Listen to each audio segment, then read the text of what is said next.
Ang mabuting balita ng Panginoon ayon kay San Mateo. Noong panahong iyon, tinipon ni Jesus ang 12 alagad at binigyan ng kapangyarihang magpalayas ng masasamang espiritu at magpagaling ng mga may karamdaman. Ito ang pangalan ng 12 apostol, si Simon na tinawag na Pedro at si Andres na kanyang kapatid, sina Santiago at Juan na mga anak ni Zebedeo, sina Felipe at Bartolome, si Tomas at si Mateo na publikano, si Santiago na anak ni Alfeo at si Tadeo, si Simong Makabayan at si Judas Iscariote. Ang nagkanulo kay Jesus. Ang 12 ito'y isinugo ni Jesus at kanyang pinagbilinan.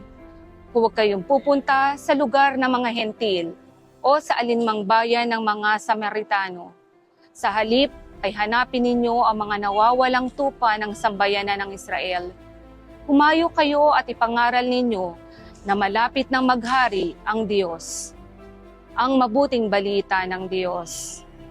Sa mabuting balita ng Panginoon, ayon kay San Mateo, nakikita ko ang mahalagang aral at paalaala mula kay Jesus tungkol sa pagpapadala niya ng kanyang mga apostol upang maglakbay at magbahagi ng mabuting balita. Binibigyan diin ang pagtitiwala, pagmamahal, at pananampalataya na dapat taglayin ng mga misyonero at ng mga nananampalataya. Sa simula pa lamang, ipinakita ni Jesus ang kanyang otoridad sa pamamagitan ng pagbibigay sa mga apostol na kapangyarihang magpagaling at magpalayas ng masasamang espiritu. Ito ay paalaala na tunay na lakas at kapangyarihan ay nagmumula sa Diyos. Ako rin ay tinawag na maglingkod at magbahagi ng salita ng Diyos. Ngunit hindi ito nagmumula sa aking sariling kakayahan, kundi sa biyaya at kapangyarihan ng Diyos.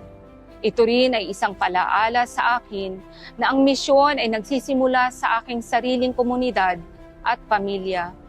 Binibigyan diin dito ang pagiging simple at tapat ko sa aking paglilingkod.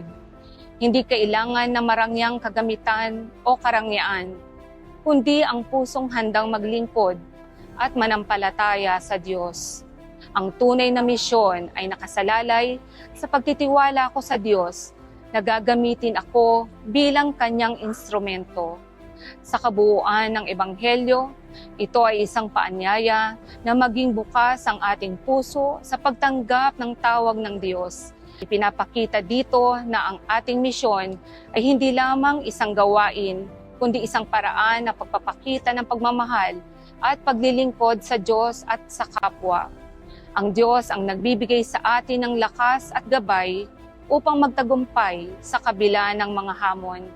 Tinatanggap ko ang panawagan ng ating Panginoon na maging misyonero sa aking sariling paraan, sa aking pamilya, kapwa at komunidad, upang ang mabuting balita ay maipahayag at makapaghatid ng pagbabago sa puso ng bawat isa. Ang Diyos ay kasama ko na nagbibigay ng lakas at gumagabay sa akin sa bawat hakbang upang magtagumpay sa aking misyon na magdala ng kaligtasan, pagmamahal at pag-asa sa bawat isa.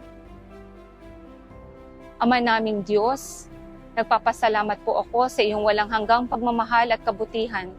Salamat po sa pagbibigay mo sa amin ng iyong bugtong na anak na si Jesus, na nagturo sa amin ng katotohanan at kabutihan. Naway maging bukas ang aking puso upang tanggapin ang iyong salita at ituro sa iba tulad ni Jesus na nagsugo sa kanyang mga disipulo upang magdala ng mabuting balita ng kaligtasan. Tulungan mo po ako na maging tapat sa aking pagtupad sa iyong kalooban at maging matatag ako sa pagtanggap ng anumang pagsubok upang maipahayag ko ang iyong pagmamahal sa aking kapwa. Ito po ang aking samot dalangin sa pangalan ni Jesus na aming Panginoon. Amen.